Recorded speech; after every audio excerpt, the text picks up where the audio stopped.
a minha sugestão, então, agora são 8h05, a gente começar nosso bate-papo. Eventualmente vão ter mais alguns acessos aí, a gente vai liberando aqui, eu e Breno estamos como hosts, a gente vai seguindo. Tá bom, vamos lá. Gostaria de agradecer muito a sua disponibilidade em participar com a gente, Lorenzo. O Lorenzo é um médico radiologista, atualmente está morando em São Paulo, mas é mineiro, formou aqui na UFMG, não é isso, Lorenzo? Sim, E conquistou o mundo através de São Paulo. Tem uma atuação muito interessante na parte de inovação e tecnologia. Em São Paulo atua em alguns projetos, tem um vínculo com o Cubo, né, Lorenzo? Sim. E criou a Saúde Digital, que é um conjunto de iniciativas muito legais. O podcast dele, quem puder assistir, deve estar perto de uma centena de gravações com pessoas expoentes nas áreas, muitas startups. Ele fez o podcast quando as startups estavam começando, e agora as startups já estão investidas, algumas já bombando, e ele faz um novo podcast, fazendo um comparativo dos dois momentos. É muito legal. E dentro do nosso contexto, Lorenzo, o convite para você participar, a gente está sentindo na oftalmologia uma transformação muito importante. Alguns colegas ficam um pouco inseguros com essas transformações, não sabem ao certo o que vai acontecer, para onde que vai, percebe que a forma de atuação que tem não é mais sustentável, não vai continuar, e fica nesse clima meio de insegurança, com busca pela novidade. Então, eu queria que você apresentasse um pouco da sua história, como que você chegou onde você está, aonde você está, e depois a gente bate um papo sobre as perspectivas desse ambiente de inovação na Oftal. Seja muito bem-vindo aqui à nossa sociedade.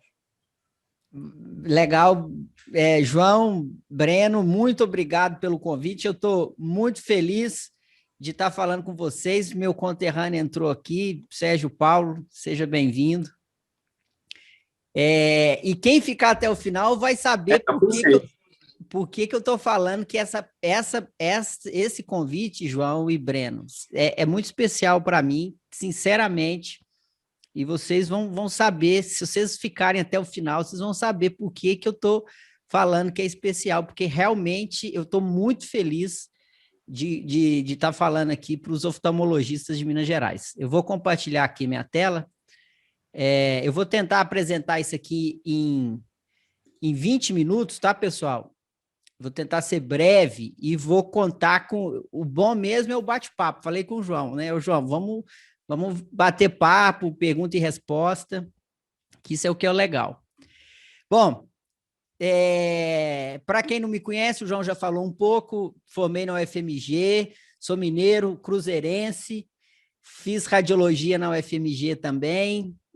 Ao longo da minha carreira eu estudei gestão, MBA, fiz mestrado na GV. Atualmente eu sou professor de medicina digital na Faculdade São Leopoldo Mandic, aqui em Campinas, consultor para telemedicina na Unimed Campinas e sou CEO do Saúde Digital, minha empresa, mais na frente falo um pouquinho.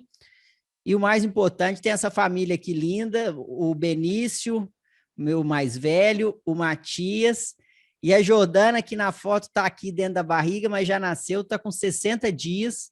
Eu não achei nenhuma foto com a Jordana e todo mundo, preciso fazer uma foto, que essa aqui está bonita, né? Tem que fazer uma foto bonita com a Jordana. Mas sou pai de 3 filhos, casado com a Natália. Sou de Piuí, do meu conterrâneo Sérgio Paulo está aqui. E agora, não sei, vocês conhecem, devem conhecer Piuí. Agora, Piuí, assim, pergunta para assim, de onde você é? Ele fala assim, eu sou lá de perto de Capitólio, né? Então, hoje não fala Piuí mais, fala que é de perto de Capitólio. Então, eu trouxe uma foto aqui da represa de Furnas para falar que eu sou de perto de Capitólio, mas há muito tempo Capitólio era uma cidadezinha pequenininha que ninguém conhecia. Hoje ficou famosa. Aqui, antes de passar para essa imagem aqui, deixa eu contar um pouco da minha história até chegar na próxima. Então, fiz o FMG, fiz medicina, radiologia. Aí fui fazer, terminei o R3, fui fazer um R4 em ressonância magnética em Minas Gerais. Comecei lá e agendei um curso de um mês num importante serviço aqui em São Paulo, no HCOR, um dos serviços referências dentro da radiologia. E esse curso era de um mês, sabe, João? Eu tirei umas férias e fiquei um mês nesse curso. Com 2 semanas de curso, eu falei assim, eu não volto para Belo Horizonte mais, não. Eu já tinha comprado um ultrassom, eu tinha comprado um ultrassom portátil, atendia em algumas clínicas, mas o que mais me chamou a atenção foi que lá em São Paulo, eu era fellow, e vocês sabem o que é fellow, é mais ou menos, assim como os fellows de cirurgia de oftalmo precisam operar para aprender, eu precisava laudar exame de ressonância para eu aprender. Em 2 semanas de residência lá em São Paulo, eu laudei mais ressonância que em 6 meses em Belo Horizonte. E não era porque era volume, eu não sei se os meus preceptores não estavam muito afim de me ensinar, o fato é que o negócio era travado, entendeu? Eu não laudava muito, não. Quando chegou em São Paulo, o negócio foi um negócio que eu nunca tinha visto, né? E aí aquilo me encantou para o São Paulo. E foi exatamente isso. Com 2 semanas de estágio, eu já comecei a vender meu ultrassom, dava plantão no Risoleta, era CLT do Risoleta. Aí, o único vínculo que eu mantive até o final do ano foi do Risoleta, que eu tinha dado a minha palavra lá, e eu ficava pegando avião para dar os plantões do Risoleta. E aí, em 2012, eu entro de vez em São Paulo, fico 2012 e 2013. Quando foi a metade de 2013, depois de 2 anos em São Paulo, eu estava cansado já da vida corrida de São Paulo, sabe? Trabalhava muito, recém-casado, quase não via minha esposa. E tive uma proposta para ir para essa cidade charmosa aqui, que chama Votuporanga. É no noroeste paulista, a cidade tem 90 mil habitantes, fica na divisa com Goiás e com Mato Grosso. Uma cidade de 90 mil habitantes, mas para vocês terem uma ideia, lá tinha PET-CT, né? Isso em 2012, ou não, 2013. 2013, em Votuporanga tinha PET-CT e Rio Preto não tinha. Pra vocês terem uma ideia, que era a cidade maior lá perto, que tinha 600, 400 mil habitantes. E eu fui para lá, ganhava eu lembro que o que eu ganhava, a proposta foi exatamente o que eu ganhava em São Paulo e ganhar em Votuporanga, e tinha uma qualidade de vida lá, assim, sensacional. Eu costumo dizer, eu entrava no hospital 7h30, saía 11h45, ia para a academia, malhava com o personal trainer, voltava, almoçava, tirava um cochilo e pegava de novo às 14 horas. Quando era 5h45, eu saía do hospital. E ganhava igual eu estivesse ganhando e trabalhando em São Paulo. Porque São Paulo sempre foi uma cidade que pagou muito bem, né? Depois de 2 anos nesse esquema, eu percebi que tinha alguma coisa errada, sabe? Falei, não pode um negócio desse, eu sou novo, isso aqui tá muito bom para ser verdade. Eu vi que eu estava muito numa zona de conforto e a tecnologia estava dominando muito todas as especialidades, especialmente a radiologia, né? E aí eu gastei mais 2 anos convencendo a minha esposa a sair dessa zona de conforto, porque se era bom para mim, era bom para ela também. Uma cidade que a gente tinha muitos amigos, tal. Depois de 4 anos, eu saí de Votuporanga, voltei para Campinas. E aí eu falei assim, eu vou voltar para São Paulo, é Campinas, mas é quase tudo conurbado, né? Hoje a minha empresa está lá no Cubo. Então, assim, é meio que você se considera de São Paulo, entendeu? Mas, na verdade, eu nunca voltei a morar em São Paulo, moro em Campinas. E aí, quando eu voltei para cá, de cara, eu fechei 30% das minhas agendas. Então, médico radiologista ganha por produção, né? Não é muito diferente de oftalmo. Eu, de 10 agendas na semana, né? De segunda a sexta, eu fechei 3. Então, 30% de cara da minha receita foi reduzida. E mudei para uma cidade com custo de vida muito mais alto, né? E o que eu ganhava não era tão bom quanto eu ganhava em Votuporanga. Então, no começo foi muito difícil. Eu passei um aperto grande, assim, porque... Mas é aí que está o lance de sair da zona de conforto, né? Sair da zona de conforto é difícil mesmo, vai doer, não é fácil. E vai pegar para todo mundo, porque ficar em Votuporanga era muito tranquilo para mim, sabe? E hoje eu tenho grandes amigos e nada contra quem está lá. É isso que é legal, assim, não tem problema você ficar. O problema não é a cidade, não é Votuporanga, o problema era a minha cabeça, que não estava mais querendo aquilo, sabe? Não tava, precisava fazer algo diferente. Então, eu nesse tempo, eu falei, eu voltei para São Paulo e sabia que eu ia fechar minha agenda, entrei no mestrado e falei, eu vou fazer algo para não depender exclusivamente da radiologia. Porque a radiologia, como que funciona? O médico radiologista, ele começa a trabalhar e ele acaba sendo sócio de uma clínica. E essa é a ideia o final, assim, a carreira do radiologista ele vai crescendo, depois ele vira sócio. E eu não queria ser sócio de pessoas que eu não conhecia, eu não tinha intimidade. Então, o que eu fiz? Eu falei, eu vou fazer alguma coisa. E aí, depois de... eu criei o Saúde Digital Ecossistema, que é a minha empresa, e que era para... Qual que era o propósito, né? E quem sempre foi o propósito do Saúde Digital? Conectar pessoas de dois mundos diferentes, o mundo da tecnologia e o mundo da saúde, porque o médico sempre teve muito distante das tecnologias digitais. O médico entende de tecnologia de procedimento, que é aquela que a gente estuda na faculdade. É uma órtese, uma prótese, uma lente intraocular, um medicamento, mas bits e bytes, softwares, aplicativos, inteligência artificial, mobile, todas essas coisas de digital, isso estava muito ausente na carreira médica. E lá em 2017 eu quis aproximar isso. Como que eu fiz para fazer isso? Eu entrei e comecei a construir comunidades presenciais para falar de tecnologia para médicos. Eu comecei numa sala emprestada da Fundação Getúlio Vargas, da GV, que eu era mestrando, e depois eu fui convidado para ir para o Cubo.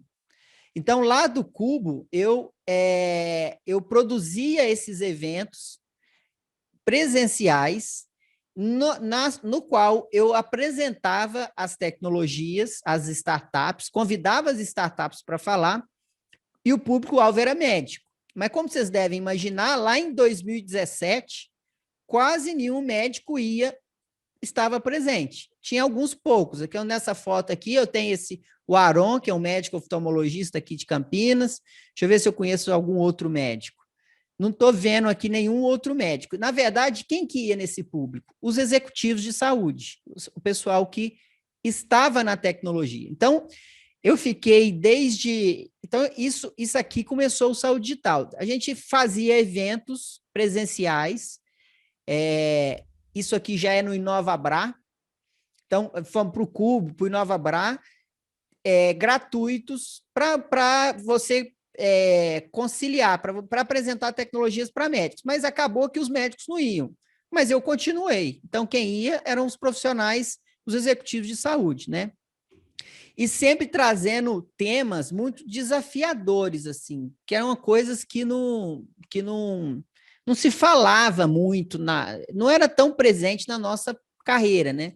E eu, médico, sempre traduzindo esse conteúdo para o médico, e eram uns conteúdos assim muito fora da caixa naquela época, 17, 18, blockchain, e assim, o povo achava meio que era meio doido, tinha largado a medicina, e que eu queria ir só para tecnologia e tal. Mas eu sempre enxergo e acredito que o médico precisa dominar esses conteúdos, esses conhecimentos, para ele fazer diferença para o paciente. E uma coisa que eu sempre fiz e não abri mão, era presencial, mas veja que isso aqui ainda em 2019 já, muito antes da Covid, o que a gente já fazia? Eu montava uma estrutura de streaming, e eu eu pegava uma equipe, tinha um parceiro de streaming e já fazia streaming presencial para o Brasil inteiro, usando a plataforma do Zoom. Então, assim, lá em 2019, eu já tipo, tinha certeza que como é que pode um conteúdo desse aqui, que não é porque eu faço, mas porque é muito rico, ficar só para 30, 40 pessoas aqui no Cubo. Eu tenho certeza que tem pessoas fora do estado, fora da cidade de São Paulo, que querem participar. Então, eu transmitia isso ao vivo, via streaming, desde 2019, muito antes da Covid. Aí, o que aconteceu? O tempo passou, chegou a Covid, aquilo que a gente fazia já era o nosso métier, isso deu uma acelerada, porque empresas começaram a nos procurar para fazer esse tipo de conteúdo para médico. E aí, nós criamos a nossa própria plataforma, que é o SD Conecta, que hoje é um hub de comunidades. O que é isso, hub de comunidades? São igual eu estava falando aqui no começo, a Sociedade Mineira de Oftalmologia vai ter uma comunidade aqui dentro. Nós vamos operacionalizar todo esse conteúdo para a Sociedade Mineira de Oftalmologia, nós vamos imprimir o nosso know-how que a gente aprendeu ao longo desses 4 anos, nós vamos aumentar a audiência da Sociedade Mineira de Oftalmologia, expandindo essa audiência para vários canais e vários estados ou mundo, porque hoje a gente tem mais de 18 mil médicos cadastrados nessa plataforma, e então isso que a gente faz, e não é só um conteúdo por si só, é comunidades como eu tinha começado lá atrás no Cubo, aquela foto lá que a gente faz, todo mundo, porque aquilo ali você cria uma inserção, as pessoas vão trocando ideia, vão batendo papo, e é isso que eu trouxe para o digital, aqui sim alavancado pela Covid. Mas uma coisa que eu já fazia e já acreditava do digital. Então, nosso produto SD Conecta entrega conteúdo educacional e lives dos nossos clientes à comunidade médica. Então, a gente conecta o médico, que vai ter esses conteúdos gratuitamente, com empresas que querem produzir o conteúdo. Alguns números aqui nossos, nós já mais de 25 mil médicos foram cadastrados em nossos conteúdos, de abril de 2020 para cá, né, da Covid para cá.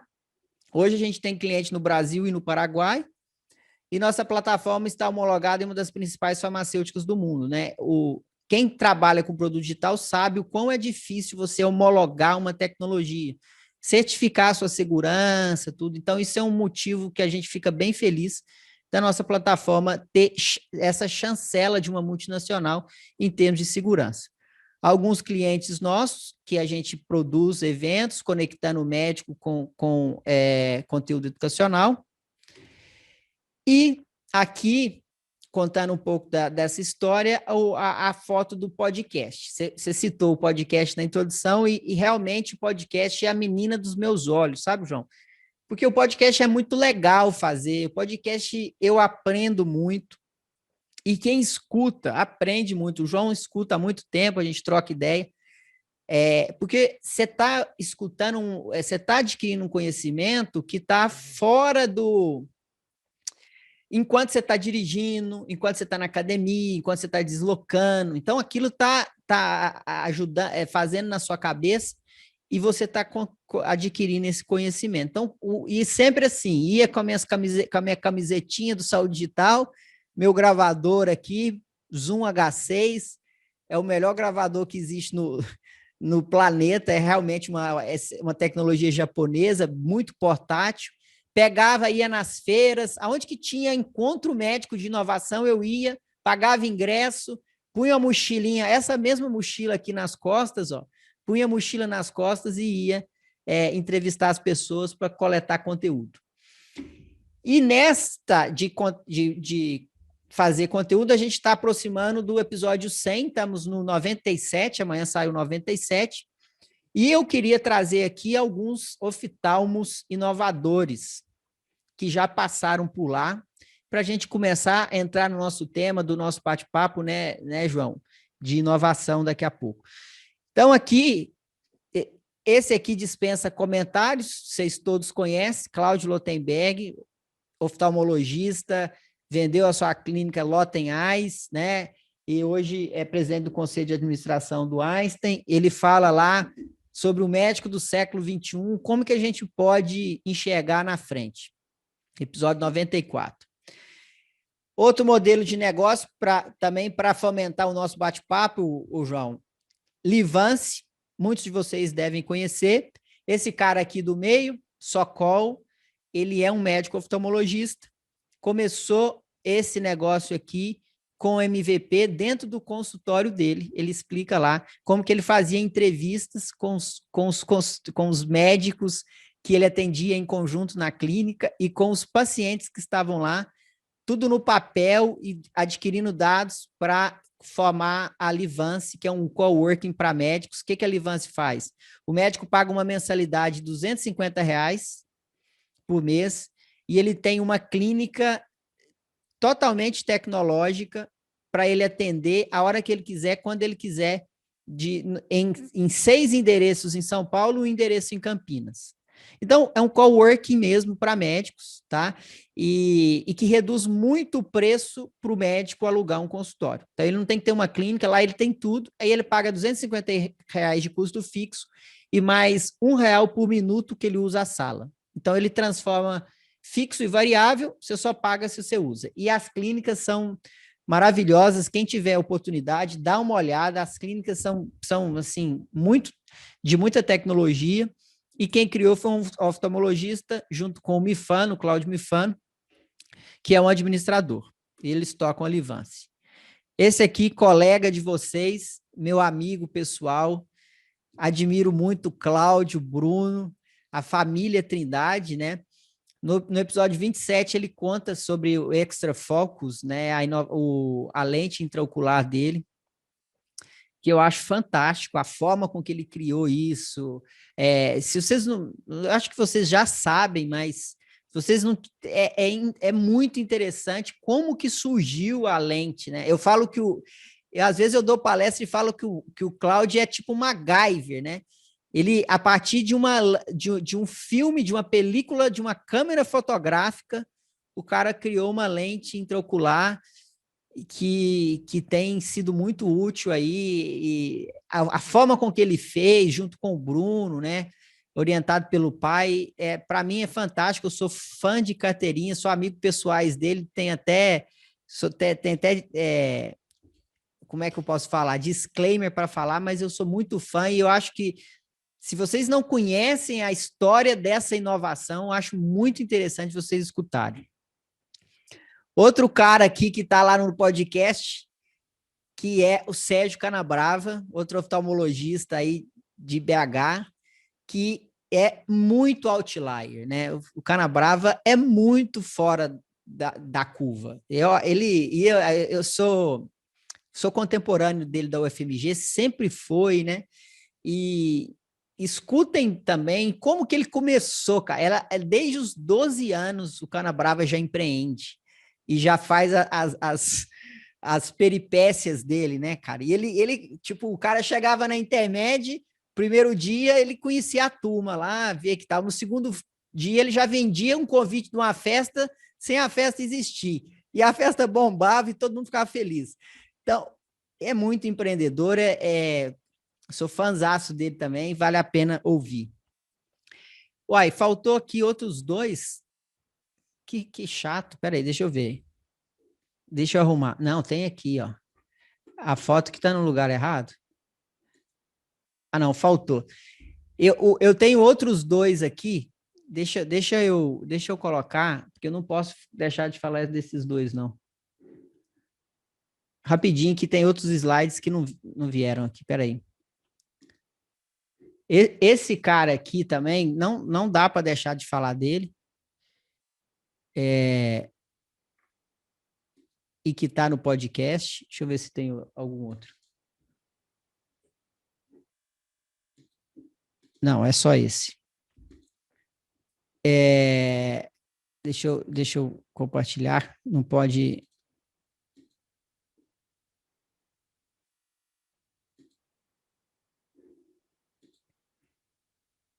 Também colega de vocês, Rafael Trota, vocês devem conhecer. O Trota criou o iMedicina. O iMedicina foi adquirido pela Conexa, que hoje é uma das principais plataformas de telemedicina do Brasil. E o Trota, médico oftalmologista, eu acho que ele exerceu pouco a oftalmologia, mas é um dos caras que mais entendem de medicina digital, de marketing digital, cara. É difícil você ver um cara especialista em marketing digital que tem o conhecimento do Trota. Ele é muito fera, e tanto é que a plataforma dele está tendo muito sucesso, outro médico oftalmologista. Aqui, agora, o final, terminando, só para falar por que essa palestra é muito especial para mim. Vocês estão vendo aqui, isso aqui sou eu, menos de um ano, e se vocês forem observadores, vocês vão ver que o meu olhinho direito aqui é maior do que o esquerdo. Que eu tive glaucoma congênito unilateral. E a minha mãe descobriu com 1 mês de idade esse glaucoma, e com 3 meses de idade eu estava sendo operado aí na Santa Casa pelo Dr. Wagner Duarte, da equipe do João Agostini, lá da Santa Casa. E se tem alguém que vocês podem perguntar de experiência do paciente com oftalmologia, sou eu, viu? Porque a minha vida, a minha história, se tem alguma coisa que marca a minha pessoa, é visita ao médico oftalmologista. E eu fiz essa cirurgia aqui com 3 meses, depois eu sei que eu fiz 3 cirurgias com menos de 1 ano de idade. E hoje, todos os médicos que eu vou, não tem ninguém que não elogia o trabalho do Wagner. Todos, às vezes, quando eu vou em instituição que tem residente, é unânime, assim, 100% das vezes, os caras vão lá, chamam os residentes para ver não sei se é trabectomia, não sei como é que chama o procedimento. Como é que chama, João? Trabeculotomia. Ou trabeculectomia. Né? Uma dessas duas. Mas todos mostram e falam assim, olha aqui, olha o que tem isso. Fez a cirurgia, nunca precisei pingar um colírio para controlar minha pressão. Minha pressão sempre foi controlada, sempre foi excelente. Então, assim, eu tenho uma gratidão enorme para os médicos mineiros. E aí, agora, em 2017, quando eu fiz essa transição de Votuporanga, lá aquela cidade que eu estava numa baita zona de conforto, cheguei aqui em São Paulo, baita estresse, assim, uma fase muito difícil, a pior fase da minha vida. Eu tive um foco de toxoplasmose na retina.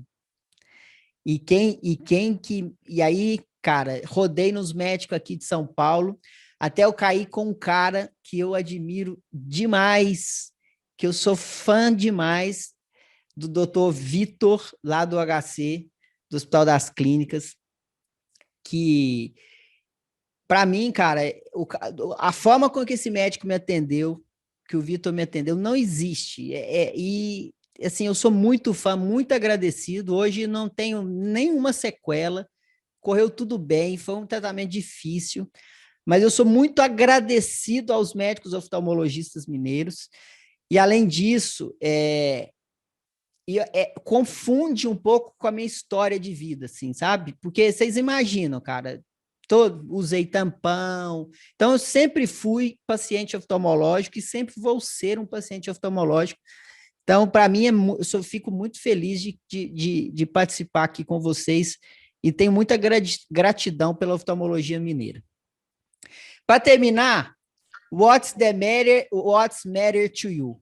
Eu acho que esse é o foco aqui dessa introdução que você fez. Às vezes nós médicos queremos resolver o problema, né? Mas a chave está aqui. O que importa para o nosso paciente? Mas a maioria das pessoas vão usar esse discurso para falar o que importa para o nosso paciente. Agora, nenhum ser humano que trabalha é capaz de pensar no que importa para o outro se ele não estiver fazendo uma coisa que importa para ele. O que eu quero dizer? Não tem nenhuma condição da gente fazer algo que seja importante para o outro se aquilo que a gente faz não for importante para a gente. O que eu estou querendo dizer é por que a gente faz. Qual é o nosso propósito de ser médico, de sermos médicos? Qual é o seu propósito de ser médico oftalmologista? Somente o dinheiro no final do mês não sustenta o que importa para o outro. Precisa entender o que importa para você. E aí, o que eu procuro fazer nessa jornada que eu apresentei é o que importa para mim. O que é o meu sonho? Aonde que eu quero chegar? E aí, como você vai fazer isso e por que, e de que forma você vai fazer e o que você vai fazer, isso é uma consequência. Mas precisa responder essa pergunta antes de ser o que importa para o seu paciente é o que importa para você. Porque na hora que você responder essa pergunta, você vai inovar, você vai trabalhar com outros olhares e outra energia para atender o seu paciente. É isso aí, pessoal. Obrigado a todos. Vamos bater um papo. Muitíssimo obrigado, Lourenço. História muito legal. Essa saída da zona de conforto aí que você fez é bem inspiradora para muita gente. Eu vou abrir aqui, depois eu vou abrir a palavra, Lourenço. Vou fazer uma primeira pergunta, depois vou abrir a palavra para os colegas.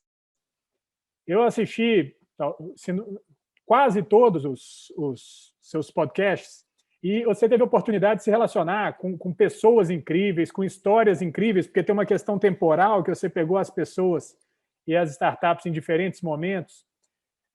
Qual que foi a história ou a pessoa que mais te tocou, que foi mais interessante como vivência para você nesse contexto?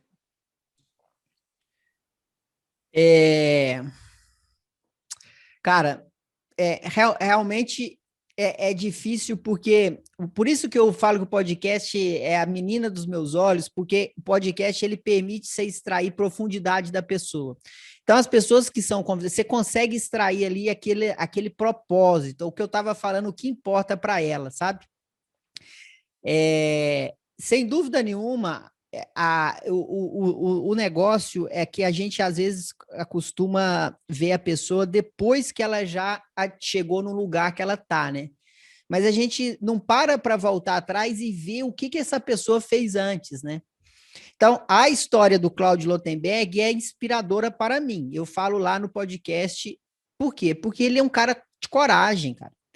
Ele é um cara que peita, sabe? Que acredita e peita e é de coragem. Qual outras histórias, assim, em termos de negócio, se você voltar ali, tem a HiLab, que é uma startup que ela faz 20 tipos de exame com uma gota de sangue. E ela leva esse aparelho portátil, é um laboratório portátil que vai até o consultório do médico. Enfim, é o point of care, né? Você sai do laboratório e vai até o paciente. A história do CEO é muito interessante. E como ele conseguiu chegar lá, justamente porque a gente tem um exemplo da Elizabeth Holmes, né, que é uma startup americana, que tentou fazer isso, e hoje ela responde processo criminal, porque ela fez uma fraude. Então, essa história também eu acho como você conciliar técnica com propósito e persistência. Porque quando essa menina, hoje ela responde processo, era para ele ter desistido, cara. E não, e hoje eles estão cada vez maiores e crescendo. Então, a HiLab, eu acho que vale a pena você ver a técnica. Ele não é um podcast tão do lado sentimental, assim. É um podcast que você vê a técnica, mas junto com uma pessoa disposta a fazer, sabe? Então, eu recomendaria isso. Ô, Lorenzo, então, dando uma sequência, acho que até é bom, né, João, estimular o pessoal a mandar pergunta aqui no chat, mas enquanto isso, Lorenzo, quais tecnologias você está entendendo que estão fazendo as maiores transformações nesse momento na nossa área, né, na área da saúde? Bom, dá para a gente dividir por classes, né? Então, assim, grandes tecnologias que são SaaS, Software as a Service, que são assinaturas. Então, quais são essas tecnologias? A tecnologia do Trota, por exemplo, que eu citei aqui, ele é um SaaS. Você paga uma mensalidade para ter um software que você usa. E aí a gente tem vários desses tipos: prontuário eletrônico, telemedicina, agendamento online, Doctoralia, Conexa, várias dessas. Então tem SaaS. A gente tem os devices. O que são os devices? São isso aqui que está no meu braço, um reloginho, a HiLab, que é um device que você coloca, que você tira, você leva o laboratório até o paciente, ao invés do paciente ir até o laboratório, a lente intraocular do Cloud Trindade, a lente intraocular que a gente tem aí a gente já tem do Godin, né? Que a gente tem para ceratocone. Então, assim, a gente já vê que a gente tem isso muito presente na medicina. Então, devices é um tipo de tecnologia. E o outro tipo seria um marketplace. O que é o marketplace? Eu tenho uma plataforma digital em que eu conecto um bloco de pessoas de um lado com outros. Então, Mercado Livre, marketplace, eu conecto quem quer vender com quem quer comprar.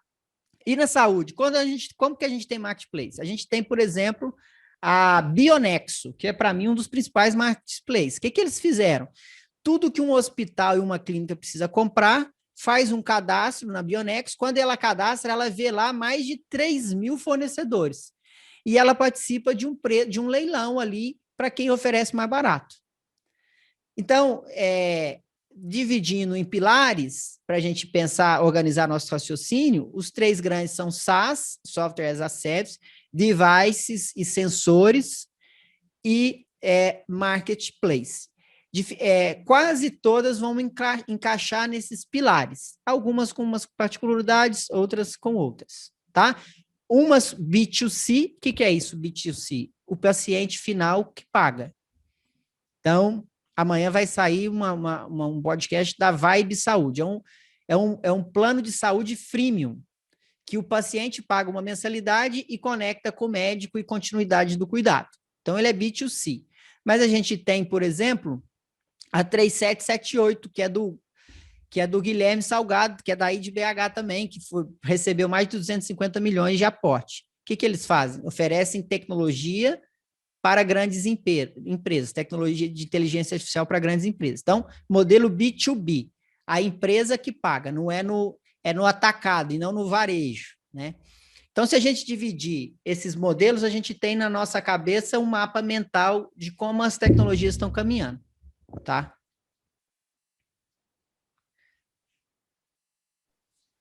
Sérgio Paulo, quer fazer a pergunta? Só abrir o microfone.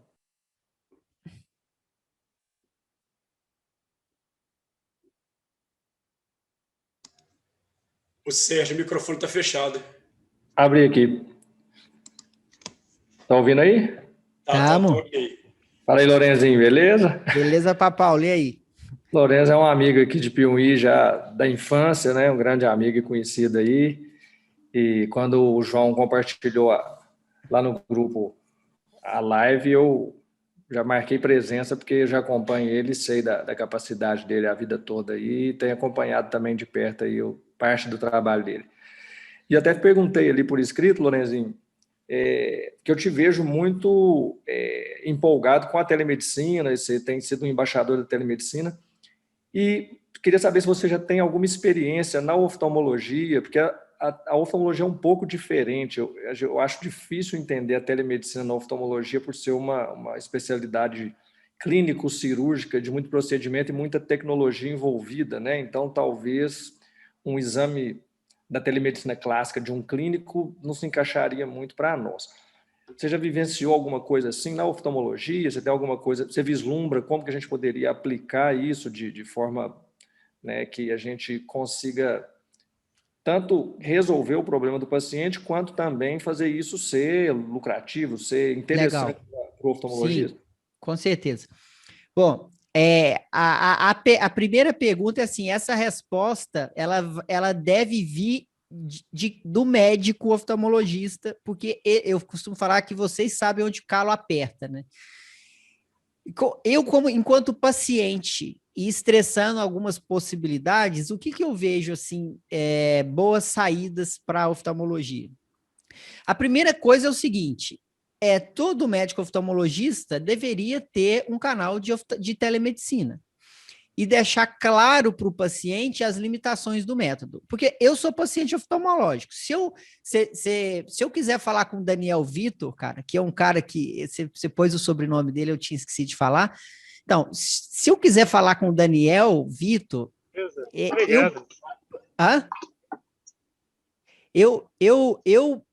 eu pago uma consulta para ele para eu ter o parecer dele, cara.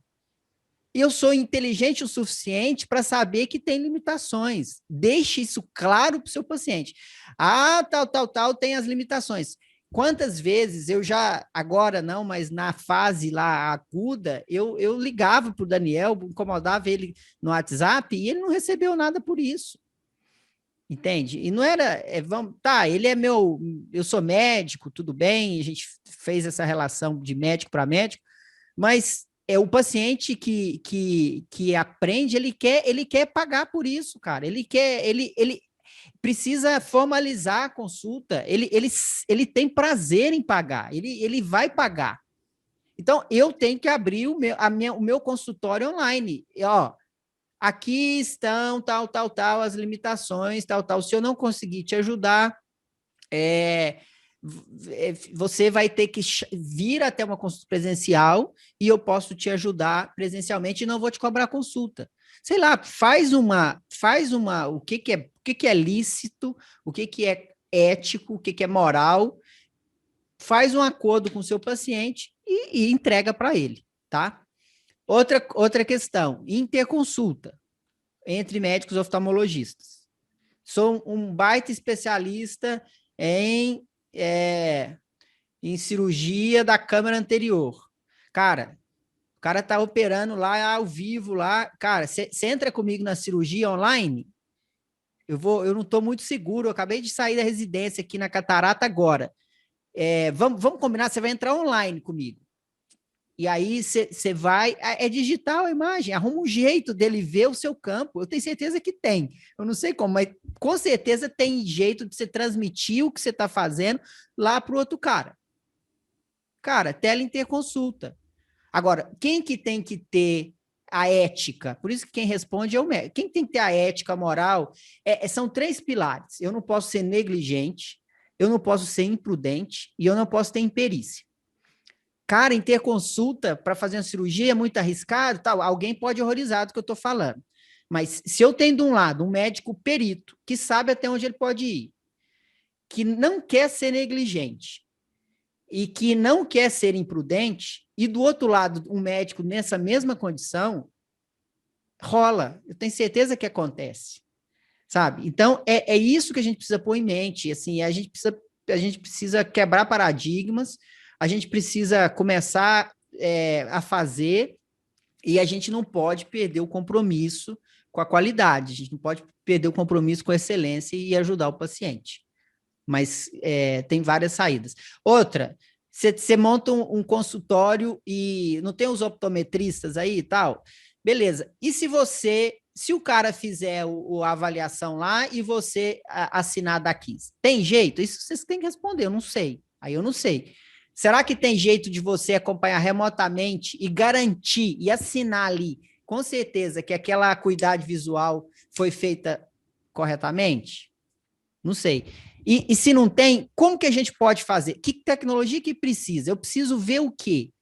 Eu preciso ter a visão do daquele aparelho lá que mostra as lentes? Da lâmpada de fenda? Ou da lâmpada de fenda? Como é que eu digitalizo a lâmpada de fenda para um técnico me mostrar a lâmpada de fenda para você? Vamos atrás disso?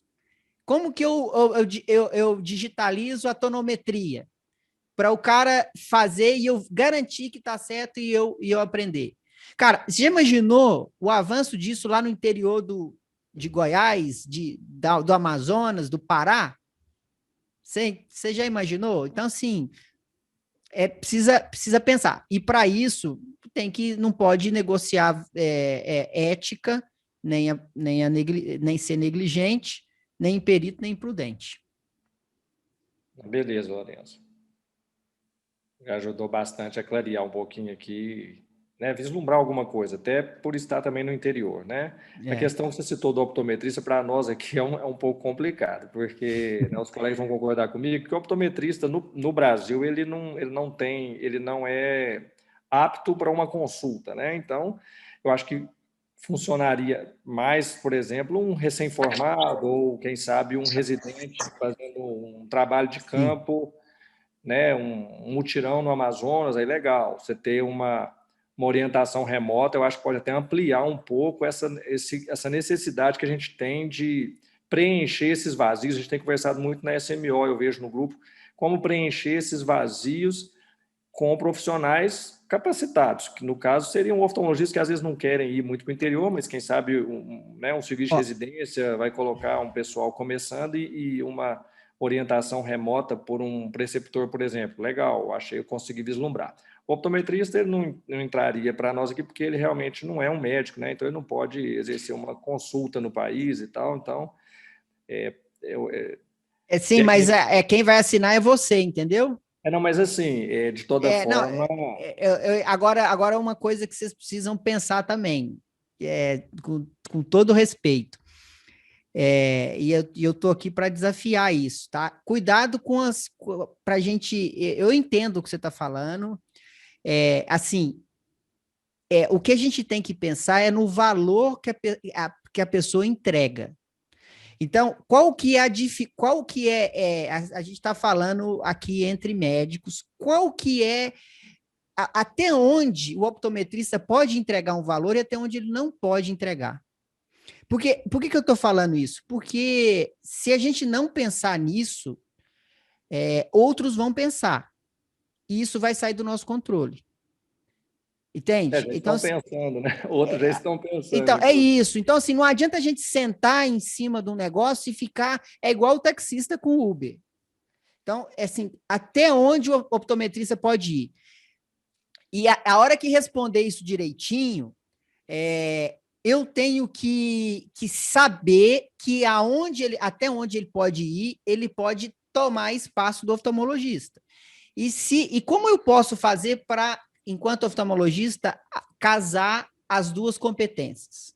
Como que eu posso potencializar o optometrista e como o optometrista pode me potencializar? E no meio está a tecnologia.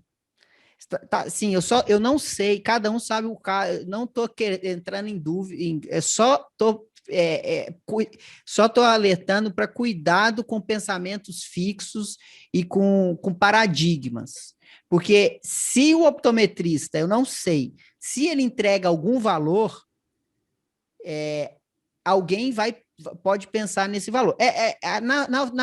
Na radiologia acontece a mesma coisa. Estados Unidos, quem faz ultrassom é técnico de ultrassom.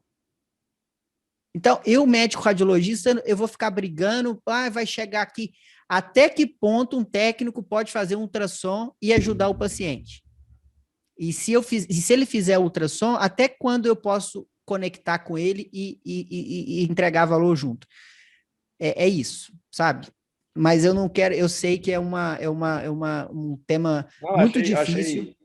Achei bem pertinente, até para a gente ficar atento com isso também, com essas possibilidades, né? Acho que a gente tem sim que ampliar. Igual você falou, a gente está muito fechado na lei e às vezes deixando escapar uma nova visão de soluções. Tem que focar na solução, né? Não, sem dúvida. Obrigadão aí pela resposta aí. Professor Molinari, você gostaria de fazer alguma pergunta para o Lorenzo? Seu áudio está fechado, professor.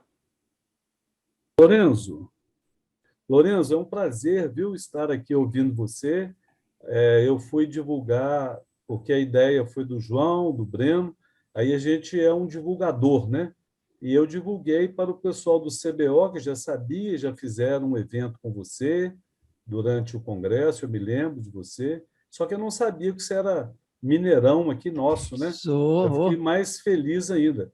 E você citou 2 grandes oftalmologistas, amigos de todos nós aqui, né? E a gente ficou muito feliz. Você sabe que esse é o melhor marketing que um médico pode desejar.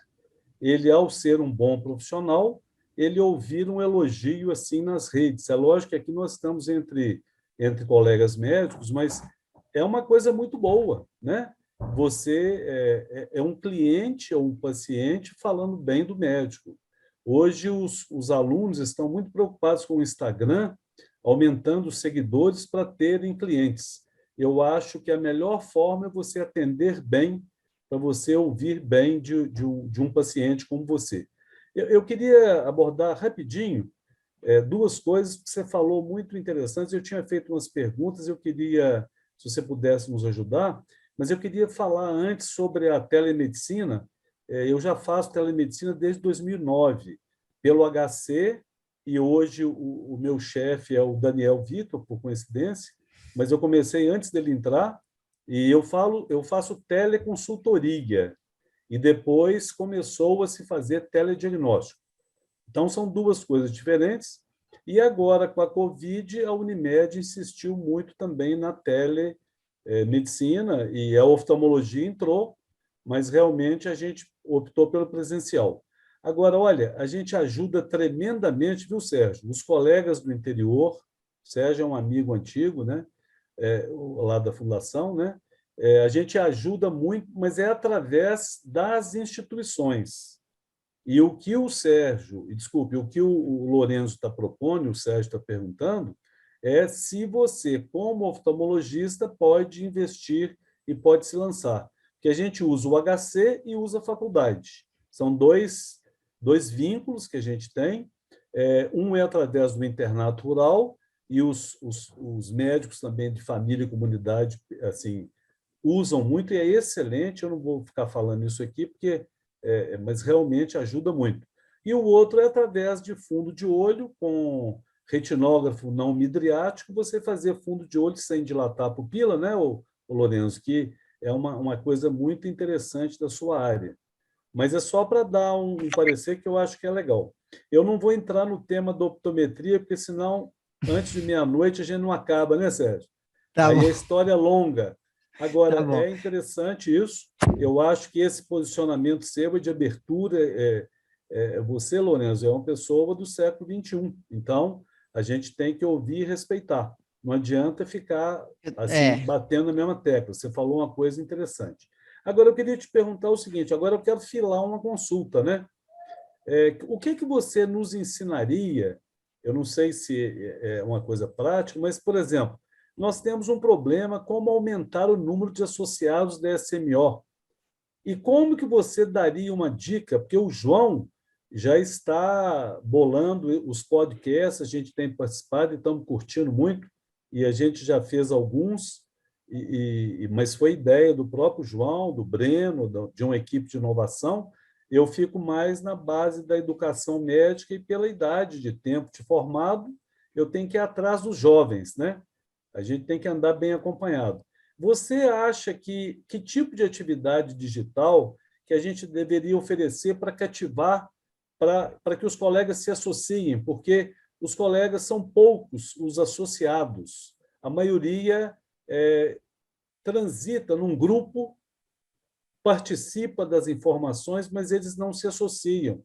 E a gente precisa de uma força financeira, monetária, para a gente crescer. Sim. E aí o pessoal, a gente fica dependendo de um curso de ciências básicas em oftalmologia, mas que não nos mantém. O que a gente teria que trazer para eles para que facilitasse e atraísse para a nossa SMO um estímulo a mais que a gente pudesse oferecer? Muito bom. Por aqui, gostaria de te ouvir. Obrigado. Molinari, muito obrigado pelas suas palavras, obrigado pela pergunta. pela receptividade aqui. Eu entendo que você deve fazer parte também da sociedade, né? E, por favor, mande um abraço para o Daniel Vitor quando você o ver, que eu sou fã demais. E, aliás, você falou de redes sociais, você for lá no meu Instagram, tem uma foto minha com ele e eu falando do médico que me atendeu. Bacana, muito bom. Mas vamos Não lá. tem marketing melhor, né, Lourenço? Não. O marketing real, né? Eu vou te falar que não é nem... Bacana. Deixa eu te falar. Eu até, assim... O privilégio que vocês têm, eu vou falar porque eu sou médico, mas hoje eu não atendo pacientes. O privilégio que vocês têm de cuidar de um paciente não tem preço, né? Não tem preço. Não, assim, eu vejo assim, o que o Wagner é a minha mãe que fala muito dele, porque eu fui muito novinho, né? E não lembro muito dele, sabe? Mas a minha mãe fala muito do Wagner Duarte, super fã. Agora, o que o Daniel, eu não estou bajulando aqui, eu estou falando do fundo do meu coração. O que o Daniel fez comigo, assim, o que ele me proporcionou, assim, é o quê? É a união do conhecimento, né, da técnica, do estudo, da dedicação, com o lado humano do profissional que quer fazer isso, que estudou para isso, que tem um propósito de ajudar um paciente, né? Então, isso não tem preço. Isso aqui eu levo assim para o resto da minha vida, assim, não tem preço, porque quando você vê assim, e olha que eu já tinha tido experiências ruins aqui em São Paulo num curto espaço de tempo, né? Então, você vê a diferença do médico que quer fazer, que tem um propósito, que não é só ha-ha-ha e bate tapinha nas costas. Não, é um conjunto de fatores. Mas vamos para a pergunta. A sua resposta, como eu posso aumentar o número de assinantes da sociedade? É a mesma que uma empresa que vende alguma coisa fala, como eu posso trazer mais clientes para minha padaria? Como eu posso... A Magazine Luiza, o que ela faz? Como eu posso trazer mais clientes para comprar geladeira? Tem mais. A Volkswagen, como eu posso trazer mais clientes para comprar mais carro meu? E aí, o que aconteceu, Molinari? As empresas, elas viviam num offline. E, de repente, entra o mundo online. A saúde entrou nesse mundo online depois da Covid, né? O varejo, que é a Magazine Luiza, já está há mais tempo online. Então, a Magazine Luiza nasceu no offline, no interior de São Paulo, uma lojinha pequena. E hoje virou uma potência. Mas, ao mesmo tempo, a Mesbla e o Mapping, que você deve lembrar desses nomes, eles não sobreviveram, eles morreram. Por quê? Eles não deram conta de atravessar essa curva. E é assim que eu vejo a medicina, o médico e as sociedades. Eu preciso de mais clientes no meu consultório e eu preciso de mais associados. Eu preciso estar no digital, eu preciso abrir a minha loja no digital. Por quê? Porque os meus clientes, eles estão trafegando no digital. Os médicos estão no digital. Eles estão vindo, eles já estão, imagina os jovens que estão chegando agora, né? Eles só vão considerar o digital. Então, eu estou falando para o raciocínio. Não existe outra maneira de você escalar o que você faz, a não ser produzindo conteúdo. Não sei se você acompanhou minha aula ali e tudo, mas tudo que eu fiz desde o começo foi produção de conteúdo, e tudo que eu faço hoje. Isso está intimamente ligado com o marketing. É mostrar para as pessoas o que eu faço. Quando as pessoas conhecerem o que eu faço, elas vão comprar de mim. Então, na posição da Sociedade Mineira de Oftalmologia, qual que é um dos pilares de toda a sociedade médica? Educação médica. Vocês precisam apoiar os médicos na jornada deles. Mas, se você fizer e cobrar por isso de cara, você não vai ter quem pague. Por quê? Porque ele vai encontrar conteúdos gratuitos ou de outras maneiras. O que você precisa? Ganhar a confiança dele, atrair a confiança dele. E como que você atrai a confiança dele? Com relacionamento. É fazendo 1, 2, o mês que vem tem de novo, outro mês tem, os caras ali são ponta firme. Aí ele vai lá e assina e é sócio. É a mesma forma lá do offline. Como que você fica cliente de uma padaria aí em BH? Porque você vai lá, o cara te atende bem, o pão é quentinho, é um conjunto de fatores, né? Que fazem você ficar cliente. Como você fica amigo de uma pessoa? Você fica amigo por uma vez só e depois você é amigo, melhor amigo? Não, você não chama uma pessoa na sua casa que você conheceu uma vez. Mas o cara que foi lá, jogou um futebol com você, aí depois você foi, depois do trabalho, você foi ali na Alfredo Balena e tomou uma cervejinha, um chopp com ele. Você vai até o cara visitar a sua casa, quer dizer, relacionamento. E é isso que precisa ser feito no digital. As pessoas tendem a trazer a lógica do offline para o digital e achar que esse relacionamento vai ser de cara ou eu cobrando por ele. Mas não. Eu preciso caminhar junto com esse médico, mostrar para ele que eu existo, ter uma boa e boa não é uma super agência de marketing por trás. Não, documentando o que eu faço, fez um webinar, tira um print, joga no Instagram, tem uma newsletter que você aciona esse cara por e-mail sempre, esteja no LinkedIn contando o que vocês fazem e pronto. E sem pressa, é na toada, é no passo a passo, assim, sabe? E aí esse cliente, ele vai olhar para você e vai falar, poxa, ele está presente, tal, e aí você tem um relacionamento e depois você tem a venda. Agora, Lourenço, até pegando um gancho aqui numa pergunta da Vitória no chat, quais seriam as suas dicas? O que você entende ser importante como habilidade e competência para o médico se inserir nessa nova realidade digital, né? Tanto para o médico já ainda estudante de medicina, que é o caso dela, e como para os outros que já estão aqui, que já são estabelecidos, né, na especialidade. Tá. Novas competências. Humildade, primeira delas. Humildade por quê?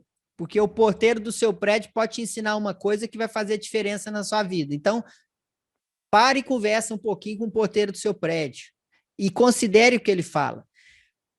O seu chefe também pode te ensinar uma coisa que vai fazer. Então, pare e converse com o seu chefe.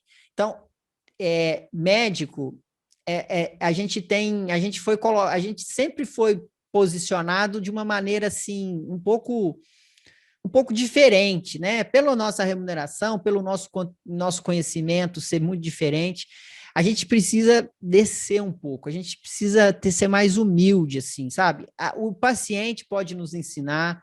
O que eu posso melhorar para o meu paciente? O paciente que tem que te dizer.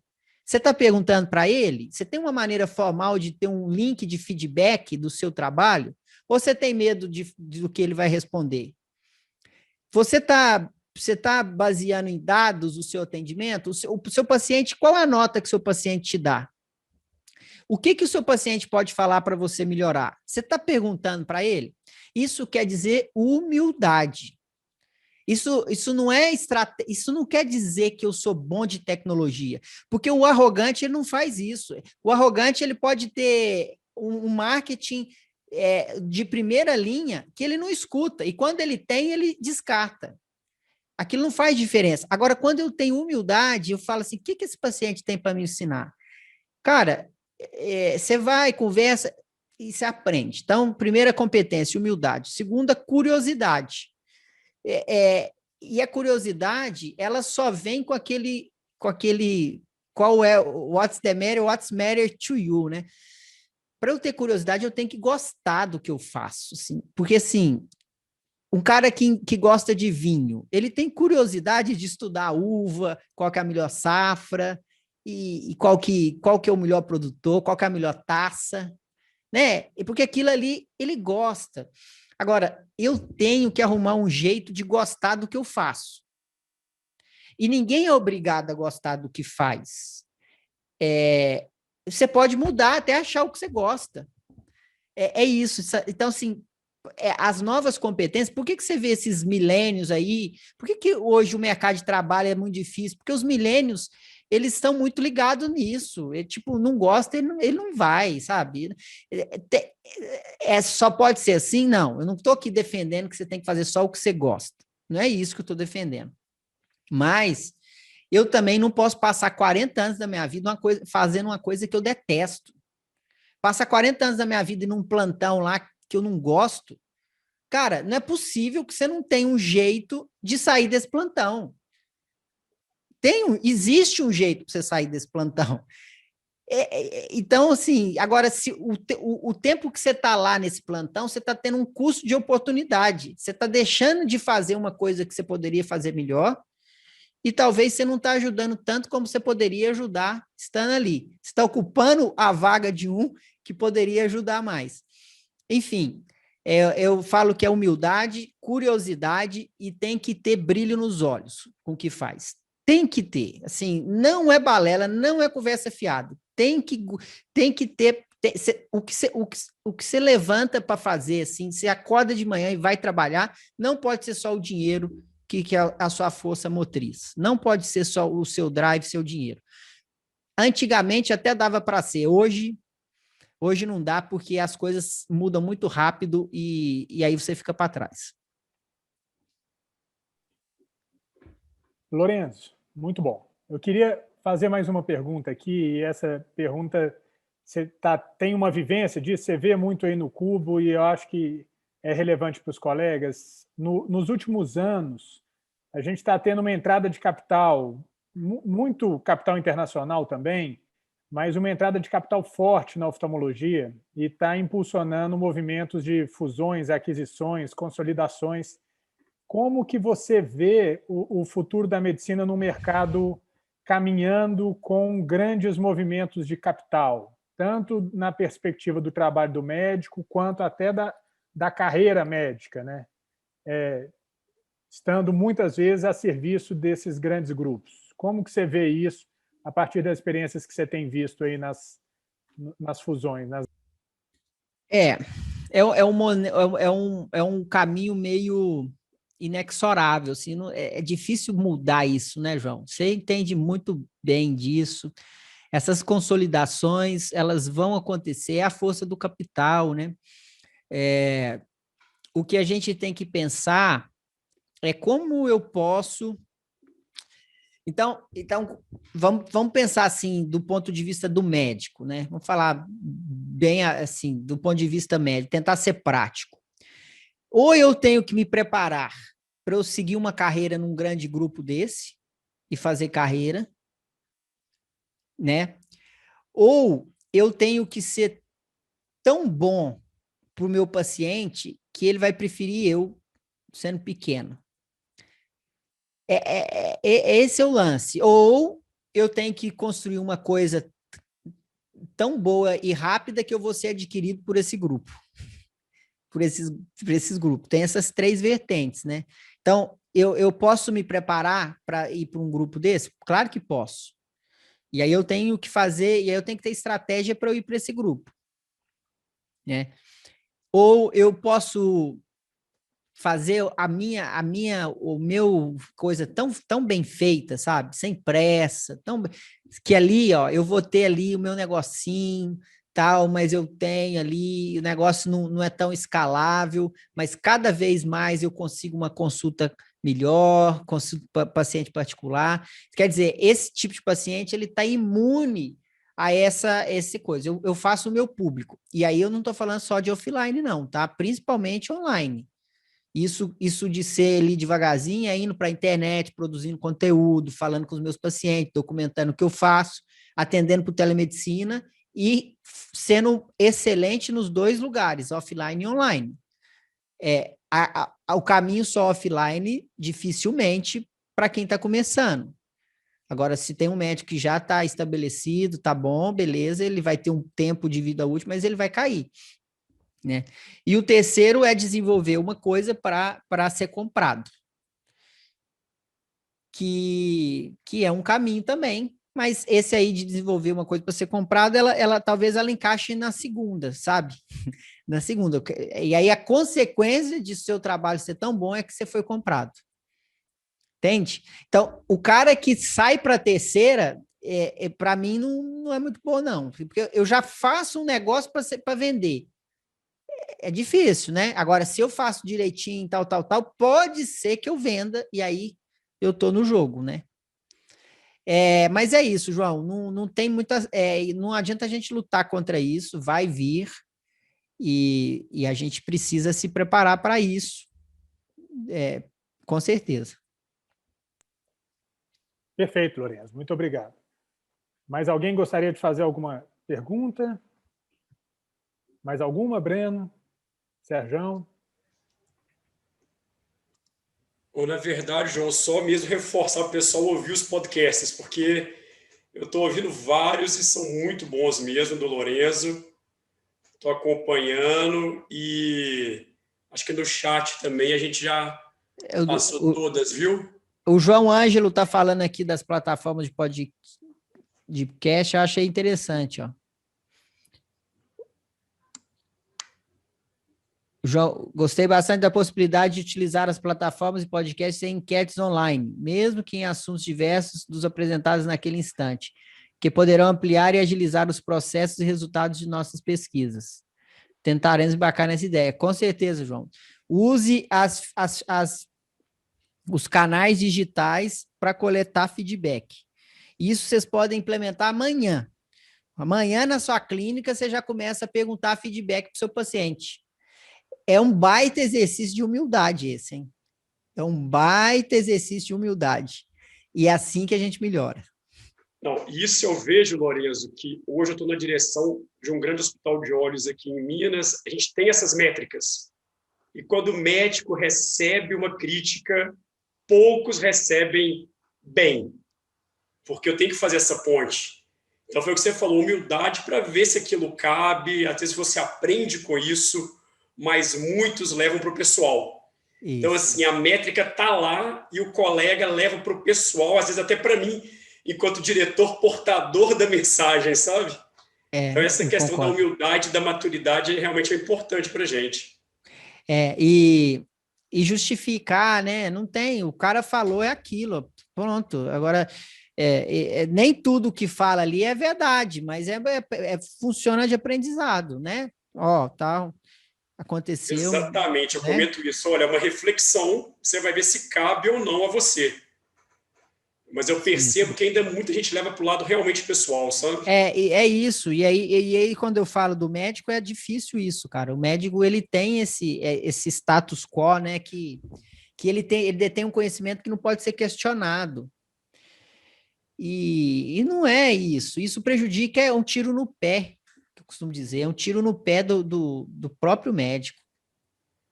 Sem dúvida. Essas métricas são legais. E você percebe que acaba que os médicos, entre aspas, mais bem avaliados, muitas vezes têm uma agenda, às vezes, mais robusta.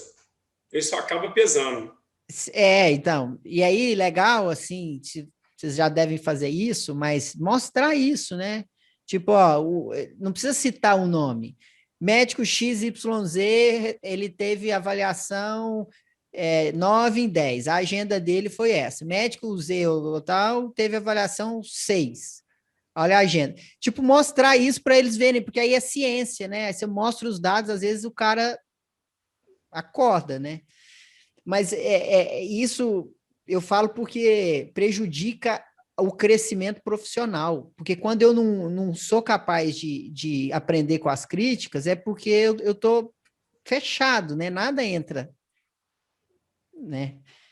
E isso é um ponto que eu sempre falo, assim, que a gente precisa trabalhar a nossa humildade.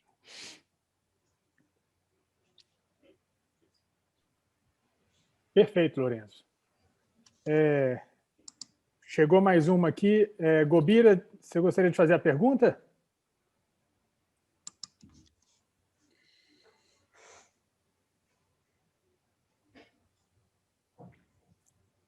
Vou fazer por ele, então. O boom das startups na área da saúde, modinha ou é tendência de mercado, Lourenço? primeiro foi as fintechs, né? Agora as health techs. O que acontece? Sobra juros baixos, né? Sobra dinheiro no mercado, precisa investir em tecnologia, porque essas tecnologias têm um alto percentual de crescimento. Health Tech, startup na saúde, lida com uma dor gigante, né? Muito maior do que a dor bancária. Qual dor? A dor, a saúde tem muito atrito, né? A saúde é muito desigual, a saúde... É só você pensar, quando você vai quantas vezes você encontra com uma pessoa para fazer um serviço bancário hoje? Qual foi a última vez que você foi no banco? Cara, eu nem lembro a última vez que eu tive que falar com um gerente, né? E tudo se resolve. Quando você vai fazer uma viagem de avião, quantas pessoas você lida no trajeto até chegar no seu destino da viagem de avião? Quando você vai fazer uma consulta, internar, o que é digital na saúde? É muito pouca coisa, né? Então, tem muito espaço para crescer tecnologias digitais na saúde, porque ainda tem muito, como se diz, o mato está alto, tem muita coisa para cortar ainda, né? A grama está alta, tem que parar, tem muito atrito, tem muito desperdício. Então, não é modinha, é porque tem um baita do mercado e tem muito problema para ser resolvido. Então, por isso que você vê várias... Agora, tem muito dinheiro indo para startup que talvez não entrega tudo isso? Tem. Às vezes tem muito dinheiro. Aí pode ser uma bolha? Pode. Podemos estar vivendo uma bolha e depois esse negócio vai equilibrar?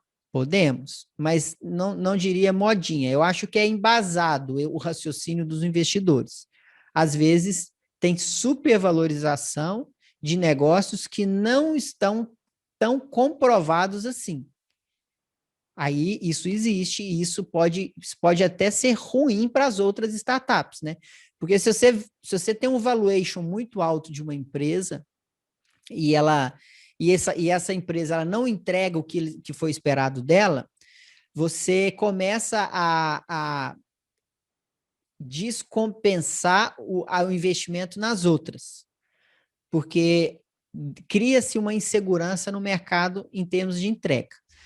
Então, não diria modinha, pode ter, sim, um excesso de dinheiro sendo empregado em algumas soluções que não estão tão bem comprovadas. Talvez esse seja a melhor definição.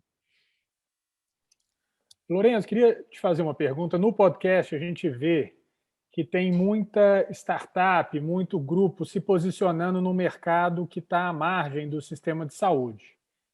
No Brasil, a gente tem mais ou menos 25% da população dentro de operadoras na saúde suplementar. A saúde privada, por dado estatístico, o SUS, pelas estatísticas, pelo menos na oftalmologia, consegue atender em torno de 20% da população, e a gente tem mais de 50% da população fora do mercado, né, que é 50% do mercado sem consumir. Porém, esse mercado, de alguma forma, é classe DE. Né? Você acredita que é possível trazer essa população para dentro do mercado? Tem muita startup apostando nisso, né? Muita. Podcast de amanhã é exatamente sobre isso. Vibe Saúde, uma startup que tem um modelo freemium de atendimento. Segundo o dado do IBGE, 7 em cada 10 brasileiros em outubro de 2020 não tinham plano de saúde. Então, tem uma vasta população sem plano, né? Com certeza tem como trazer. E aí, eu até falo na introdução, assim, as clínicas populares tentaram fazer isso no offline, né?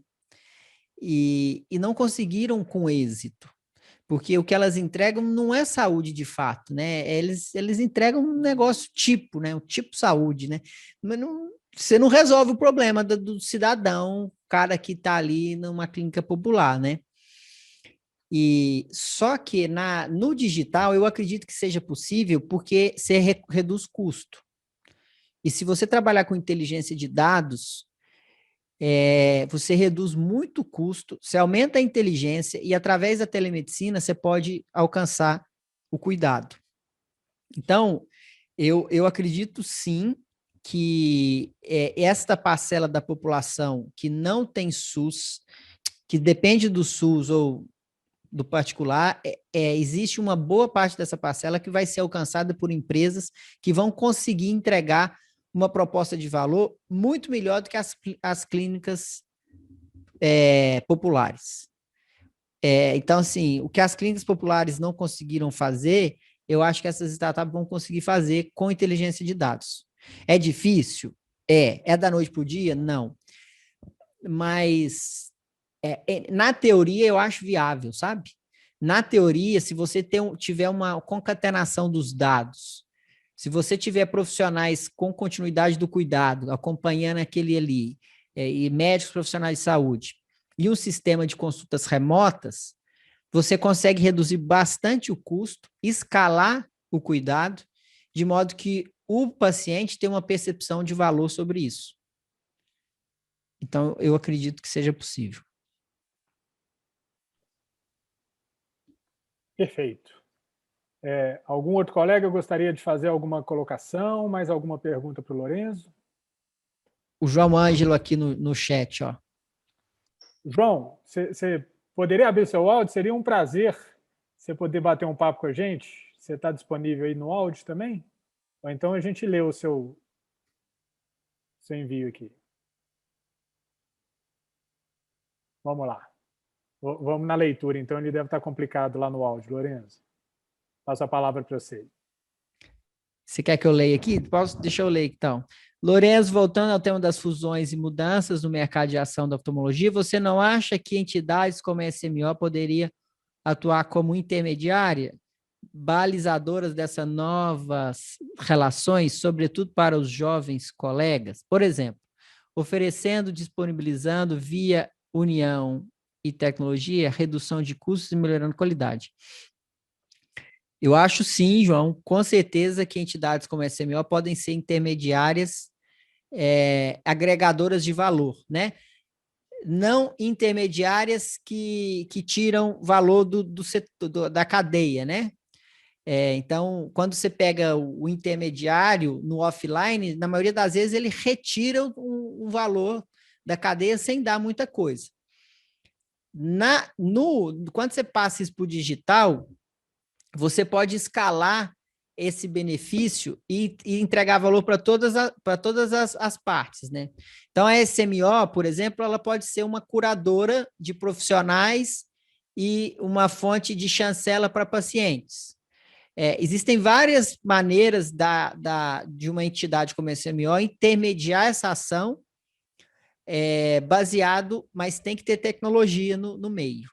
Acredito que precisa haver uma digitalização do processo, justamente para retirar atrito, tá? E haver economia e ganho de escala. Mas totalmente pertinente o seu assunto. Qual que é a grande dificuldade? Não é SMO, né? É você achar o ponto de equilíbrio para que isso vá adiante, né? Encontrar pessoas dedicadas que vão dedicar tempo para comprar essa aposta e investir nisso, né? Então, mas sem dúvida nenhuma, são ideias que precisam ser aproveitadas em sociedades. Como que eu vou usar a tecnologia, aproveitar da autoridade que eu tenho, da base de médicos que eu tenho e melhorar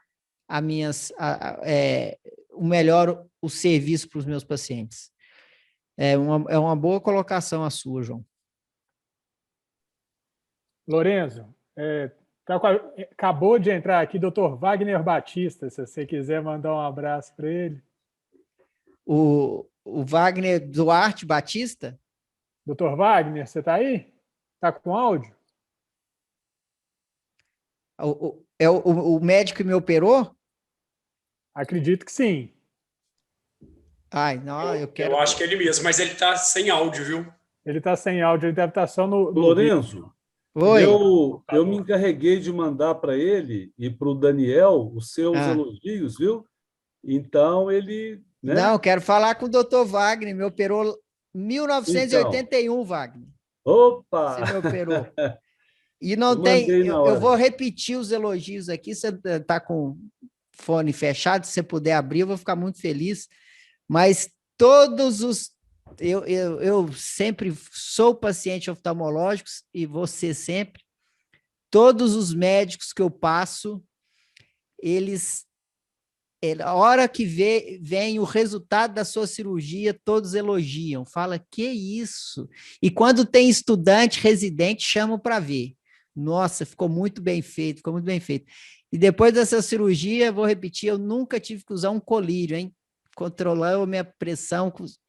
Você me operou, eu tinha 3 meses de idade. E sempre com a pressão controlada, sem nenhum colírio. Obrigado, doutor Wagner.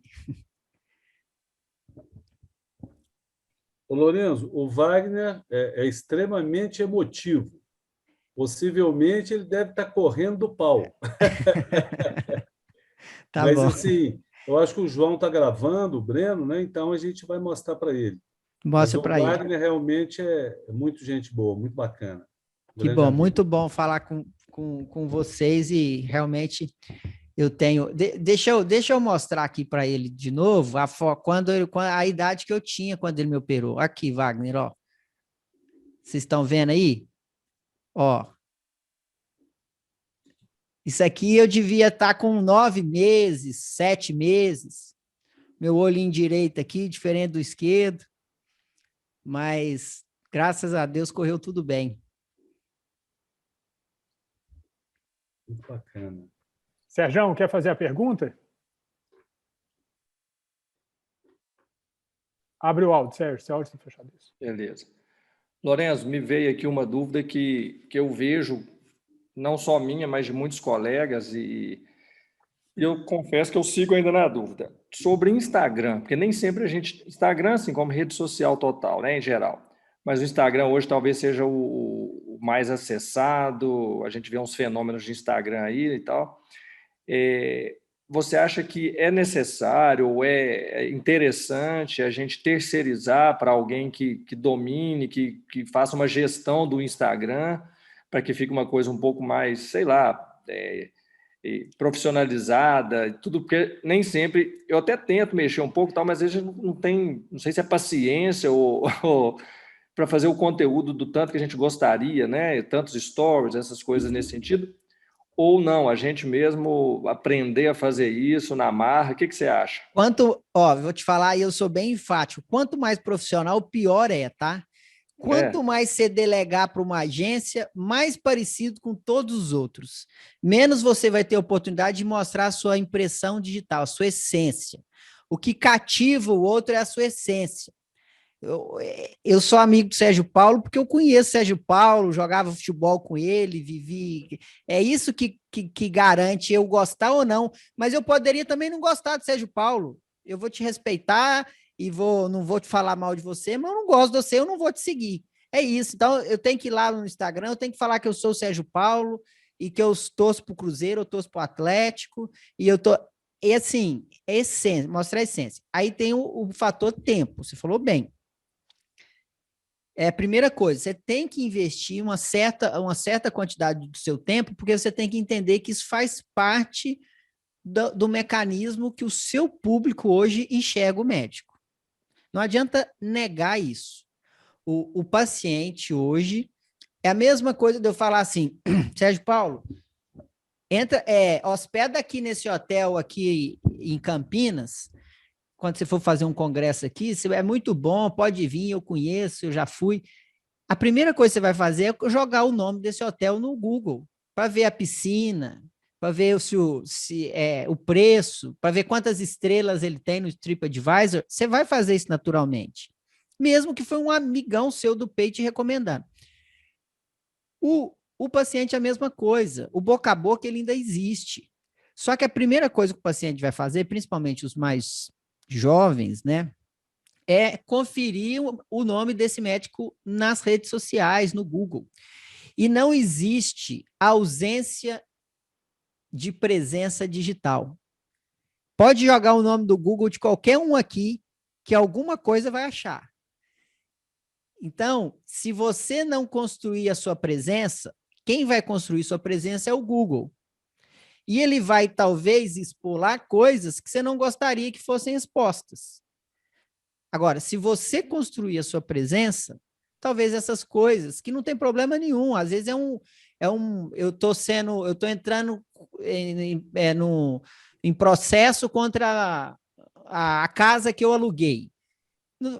Não tem problema, está numa litígio, numa demanda, mas vai estar lá no Jus Brasil, doutor Lorenzo Tomé, Jus Brasil, causa, e o paciente não vai saber o que é, entende? Às vezes você não fez nada de errado, mas seu nome vai estar lá no Google da forma como você não gostaria. Então, dedique-se ao primeiro passo. O médico precisa entender que o paciente mudou e que existe agora uma ferramenta que ele busca informação do médico.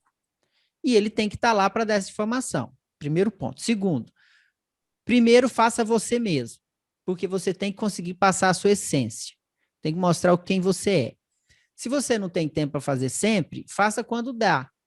Mas construa uma imagem ali que vai ser a sua vitrine na medicina. Terceiro, o que terceirizar? Terceirize o trabalho, não a essência. Então, eu costumo dizer, por exemplo, você atende um paciente que foi com você, que está com conjuntivite. Aí ele fala assim para você, doutor, eu estou sendo enfático, jogar limão, água com limão no olho, ajuda a curar a conjuntivite? Aí você fala, não, imagina, vai piorar mais, vai arder, a sua esclera vai inflamar, tal, imagina. Aí você pega esse conteúdo, é um baita de um conteúdo, porque se veio de talvez seja uma cultura da população ali.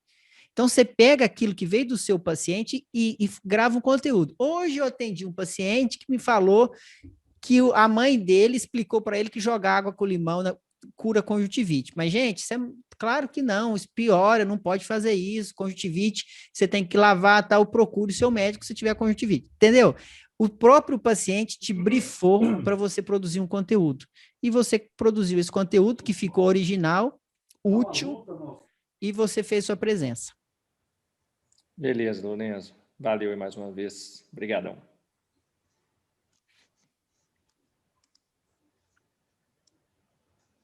Tá ótimo, então, Lorenzo. João Ângelo, você gostaria de dar uma palavrinha com a gente? Talvez ele esteja disponível ali o áudio também. Lorenzo, então queria te agradecer demais. A gente já está agora com 1h30 de bate-papo. Eu vou divulgar seus canais. Se você quiser me mandar os canais para eu divulgar nos WhatsApp da sociedade, vou divulgar com todo prazer. Eu acho que muitos colegas aqui vão ter curiosidade de bater papo com você. Muitos colegas que não tiveram condições de participar aqui também vão querer conhecer um pouco mais do seu trabalho, ter um pouco mais de acesso às atividades que você faz, que, com certeza, pelo nível da conversa de hoje aqui, é muito importante. E depois vamos marcar uma reunião com a diretoria, né, Breno? E ver, eventualmente, formas que a gente possa se aproximar um pouco mais, dar uma alavancada na participação da SMO junto nas redes sociais e junto aos associados também, para criar valor para eles. E pela criação de valor, a gente traz mais gente para próximo, como o Molinari sugeriu. Perfeito. Muito obrigado pelo convite. Para mim, um privilégio falar para os meus médicos, meus oftalmologistas. E parabéns para a oftalmologia mineira. A oftalmologia mineira sempre foi líder nacional, né? A oftalmologia mineira sempre foi a vanguarda da especialidade no país. Então, não esqueçam disso. E aproveitem essa era digital para continuar sendo a vanguarda da oftalmologia nacional, porque, com certeza, tem muita competência, escolas boas, competência, e eu acho que aproveitar essas novas ferramentas, essa nova medicina, para juntar, né, excelência técnica com essas ferramentas. Obrigado, viu, João? Parabéns pelo trabalho. Breno, parabéns pelo trabalho de vocês e obrigado a todos os presentes.